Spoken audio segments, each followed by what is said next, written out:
Okay, well, to talk about this, I'm joined by Dr. Betsy McCoy, the Republican chair of New York's Committee to Reduce Infectious Deaths, and Michael Wilds, the Democratic mayor of Englewood in New Jersey. Thank you very much indeed for joining us.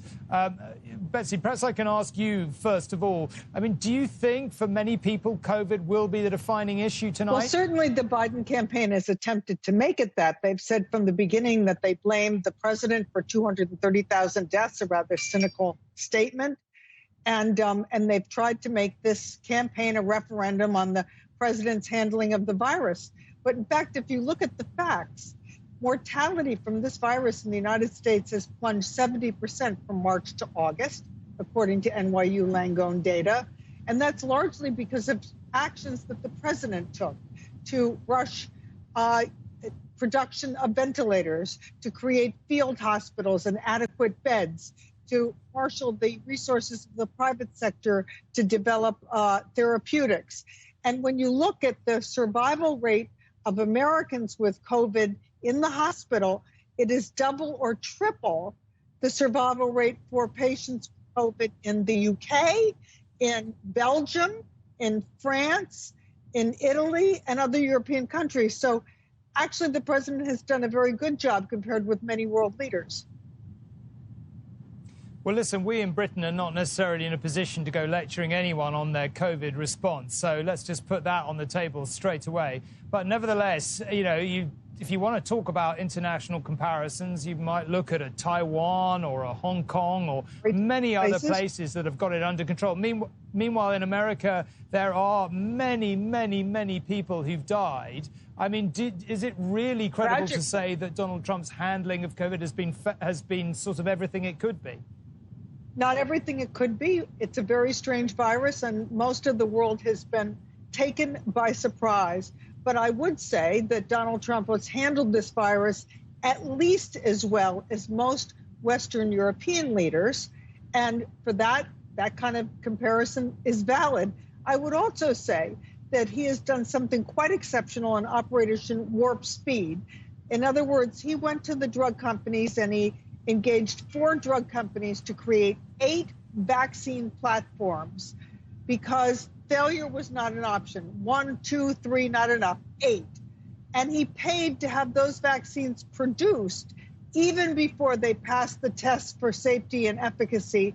And it is likely, according to the drug companies themselves, that at least 2 of these vaccines will be available in the very first months of 2021. A vaccine is the real answer to this virus because we've seen in Europe where they locked down once, now they're locking down again. Lockdowns are clearly not the answer. Well, a vaccine is something we can definitely all be praying for everywhere in the world. But Michael Wilds, perhaps I can take this to you. In your view, I mean, being here this week, you know, you could take a view that COVID was the #1 issue in this election. There would be obvious reasons for that. But you look at the result in Florida, if indeed it has gone Republican, it doesn't suggest a massive rebellion against the president's handling of COVID. What's your sense of how Americans have gone into this election in their attitude to the disease and how it's been handled by the president? Thank you so much for having me this evening.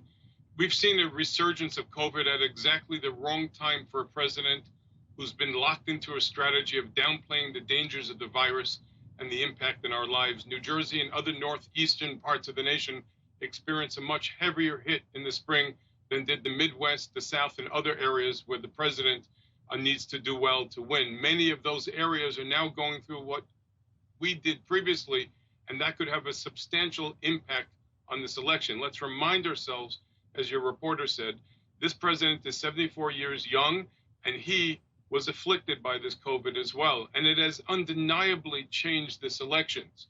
Just by virtue of me not being in a studio and being in a Skype or a Zoom session, the voting by mail experience, the focus will no longer be on elections days, and the timeline will shift in communications in trying to persuade people when their ballot arrives, and the whole experience of getting elected is going to change. So COVID set forward a new time, not only in this historic election, but a new conversation between leaders and their constituents. COVID is a health emergency.